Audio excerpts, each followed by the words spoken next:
Nothing will change this year until you change it. Leave all the baggage you had. Loose yourself. Cut off all the weight. Get rid of stuff that has been distracting you and forget the past. You have a great future. Your history is not your destiny. You have a great future, but you will miss it if you keep hanging on to the past. If you have failed, and we all have failed, but maybe you're sitting in the middle of a failure right now. Maybe you're at a time in your life where you are down and nearly out. You want to quit. You want to run away.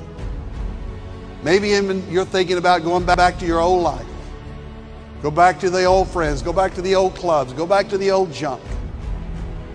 Because you've failed so much. You think, I just can't. Well, guess what? You can't do it, but the power of Christ will restore you and redeem you and renew you. And it is because of His cross and the resurrection, the power of Jesus Christ, that we can be forgiven and renewed and restored. The love of Christ, it changes everything.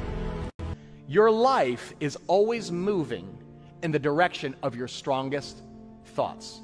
In other words, what you tend to think about comes out in your life. In fact, the wisest guy in the Bible, Solomon, in Proverbs 23, described it this way. He said, "For as a person thinks in his heart, so is he." In other words, what do we know? The life you have is often a reflection of the thoughts you think. The life you have is a reflection of the thoughts you think. What you think determines who you become. The first thing that Jesus wants to change this year is the way you think.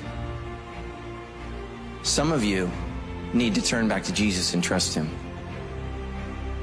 You need to give Him your mind. It's why Jesus said this is the greatest commandment. Love the Lord your God with all your heart, soul, mind, and strength. This year can change. I believe Jesus wants to do a radical miracle in your life if you let Him. If you let Him. If you want to enjoy life, you got to let God be God. And that means believe the Word. Get up every day and do the best you can. And know that God understands and sees your heart. And if you love Him, just love God and let Him love you. When you get up in the morning, what's the first thing you think about? You plan the day, or the day's already planned? Do you stop to listen to Him? Lord, speak to my heart about today. What have you got in mind for today? What's your plan? When He's with you, you cannot be defeated. You and God are a majority. He is a supernatural God. He's not limited by the fire, by the floods, by the famines.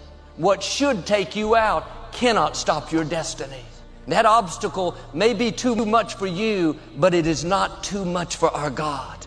Right now, He is pushing back forces of darkness. He's keeping the fire from burning you. He's not letting those waters drown you. He's your protector, your deliverer, your waymaker, your healer, your provider. You don't have to do this on your own.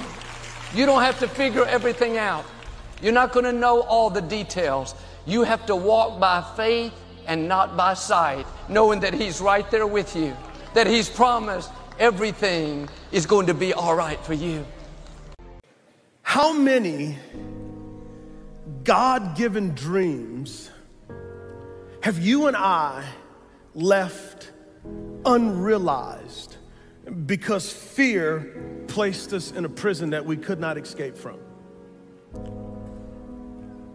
Let me ask us another question.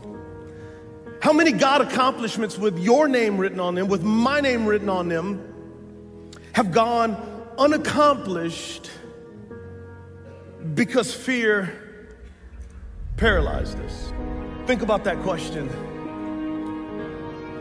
So here's the deal. If you and I continue, if you continue to live in fear, your family, your friends, your church, and the world will miss your unique contribution.